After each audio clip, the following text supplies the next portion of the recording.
Greetings, friends. Operational situation for the 20th of May. I apologize for the postponement of the broadcast. I didn't have time a little, but still I was at least half an hour late. Well, we will start with you, of course, with an overview of the situation in the Kharkiv border area in the Lipetsk direction. Without any changes. We said yesterday that there was information that the Russian troops managed to advance from the deep into the territory of dacha settlements. But the information that they managed to gain a foothold was not confirmed. Were they on the territory of country villages located southwest? Yes, they really were. This is confirmed, among other things, by shots from drones, but it was not possible to gain a foothold. They were knocked out to their original positions. The situation is similar in the area of the Lipetsk forest. So there were several attempts to advance, including, as we said, the dominant height, but so far, the enemy is showing minimal activity in the Lipetsk direction. Minimal activity, these are small assault groups involved. The main focus now, of course, is on the Volchansk direction, where we are moving. On the territory of the forest area between Ogortsova and Bugrovatka, the enemy managed to advance, gain a foothold. But here it is necessary to say not so much on the territory of the forest area as to reach the border along the Seversky Donetsk River. The territory came under the control of the enemy 314 wide to a depth of 215 kilometers. And we continue active military operations in this area. So, according to the situation in Volchansk, active hostilities continue. Opponents naturally place more emphasis, so we see that the Lipetsk direction has minimal activity, but at the same time, as we said yesterday, we only had a daytime broadcast yesterday, which is too early to talk about any stabilization. Because they have been saying about it for 4 or 5 days in a row that everything not bad, everything is fine, but every day is a red zone. This is not normal yet. Therefore, it's too early to say. We need to look at what the enemy is trying to use now. The enemy will focus on Volchansk, despite the fact that there will be attempts to stretch the forces of the armed forces of Ukraine. That is, Staritsa, where active hostilities are taking place and the enemy is present in the gray zone. The situation remains dynamic, plus further attempts to hit the northeastern part Volchansk. Efforts are being made with regard to Volchansk itself, according to the frames that have been published, the most recent. So far we state that the enemy is present only in the gray zone. In the gray zone, in the red zone. It appears periodically in the gray zone, but there is no information that it was possible to gain a foothold. And now, with regard to the western part of Volchansk, it means there were shots, as you remember. Yesterday they were sneaking under the bridge, trying to advance, and there is also a message that attempts are being made from the Gothic side, that is, from the north in the south direction to strike. Well, that is, to go into the neighboring district as well.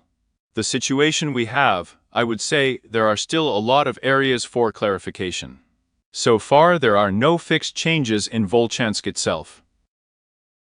But the enemy's activity remains quite high, I would say so. Moving on. Kapysko-Svitovsky plot, Berestovaya. Active hostilities continue. Yesterday, we were adding the enemy's advance. The enemy managed to enter the northern part of the settlement, as you remember. And then active assault operations continue, of course, not only in the Berestovoy, but also north of it, where the enemy managed to advance along the forest belt for 750 meters, and at the same time, further attacks continue from the Starch in the western direction, conditionally in the direction of Sandy now from the Russian side. In general, activity high.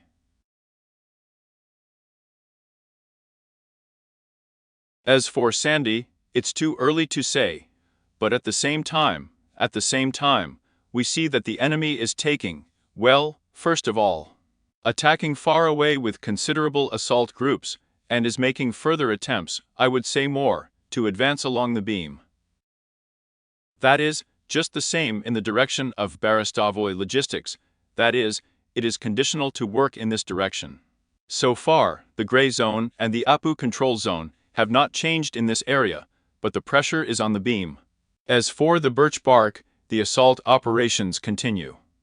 Naturally, the main task of the Russian command now is to transfer larger forces and again strike in the southern direction from the starch. And we said yesterday that there is some activity from the forest north of Novoselovsky. I told you that there are attempts to advance, well, just to align the line along the forest belt. Today we see a statement that north of Barastev, well, and west of the forest area, there is also some activity, a railway ledge. Let's say there is also activity on the railway ledge. In principle, the enemy's plan is very clear. It's also about hitting logistics, getting as close as possible, yes, at least partial fire control. Then we have to move through the stick and, accordingly, strike at the eastern part. But further developments will show everything. So far, we state partial success and the fact that the enemy is transferring additional forces just in order to increase pressure. According to Stelmakovka, without changes in the positional nature, the fighting is oppositional, but with a wide coverage. The Lyman direction managed to repel the attacks of the eastern Thorns without changes. They worked in small assault groups. The Chassiar direction remains unchanged, and then we move on to the Pokrovsky direction, where we begin the main changes. Unfortunately, there are a lot of them, a lot of negative ones, I mean. So, as you remember, the Russian troops stormed the positions west of Arkhangelsk, where everything turned into a certain positivity. As in the area of Novo-Alexandrovka, into absolute positivity. The situation has been unchanged for the last week and a half. And the enemy changed, added, or rather did not change, added another strike vector in the direction of the N20 highway. His progress was recorded on a section to 92 kilometers wide, to a depth of 1 to 34 kilometers. And of course, further attempts are already being made from Novobakhmutovka, Vostochная. Just to close this formed ledge, to level it. And if we talk to the north, the fortified area is located, well, and Alexandropol. Where will the enemy go, and will he go? Will it go? It'll do. Most likely in the direction of the fortification. But we will look, because there are also some forces concentrated in Novoselovka. And we move on with you. Active hostilities continue. Now we see that there are some difficulties in the Arkhangelsk region. The APU was created for the Russian troops, but at the same time, due to the numerical superiority, which we have talked about a lot, they can afford an additional blow, which has now occurred. There was also an advance in the direction of Novopokrovsky from the area west of Burdik. Attacked and advanced in a section up to 1 to 16 kilometers wide to a depth of 650 meters.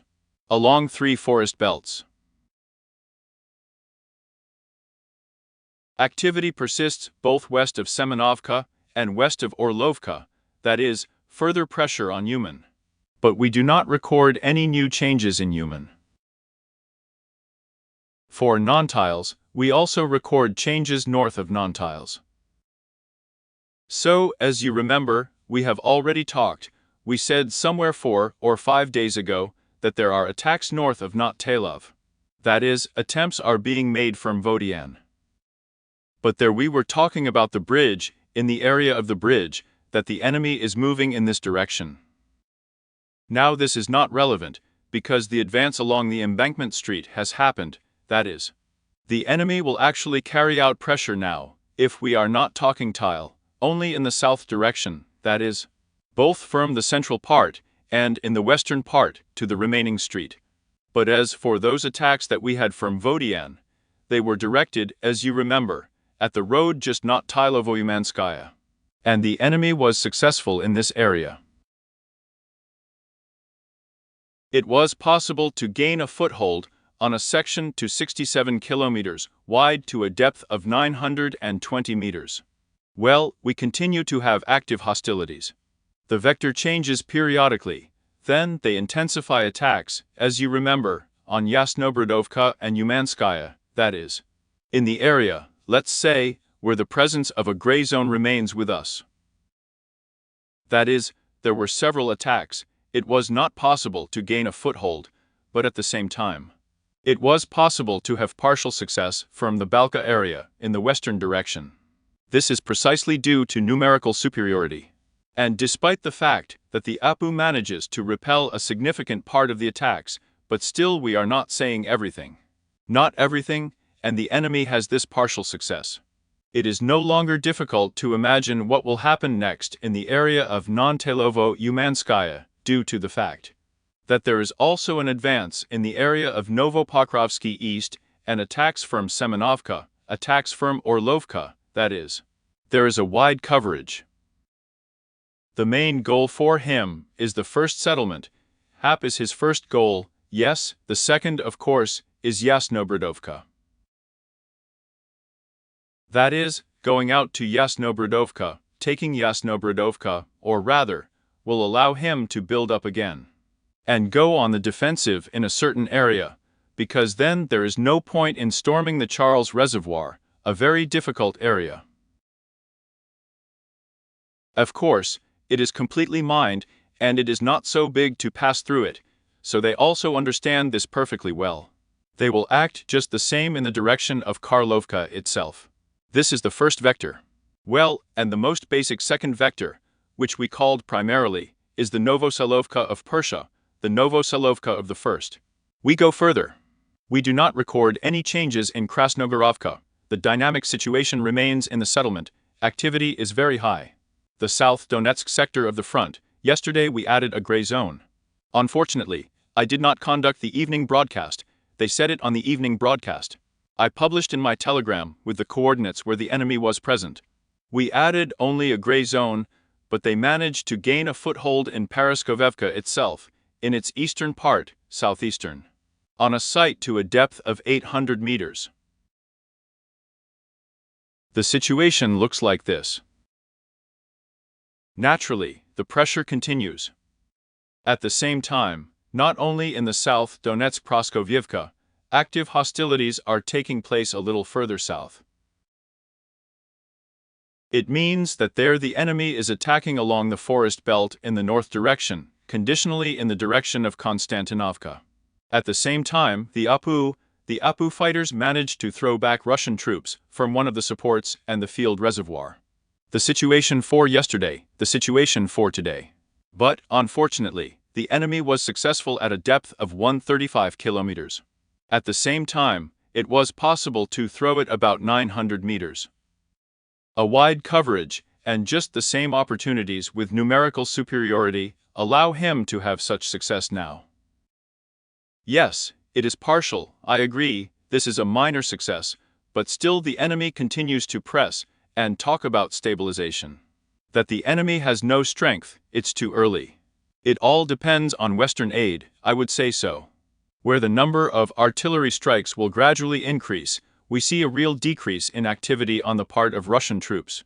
We see more successful repulsions of attacks, we see the number of repulsed attacks in the hourly direction, according to the hourly YAR. That it was possible to repel a large-scale attack with the support of 20 armored vehicles. But unfortunately, this is not always the case with us at the front.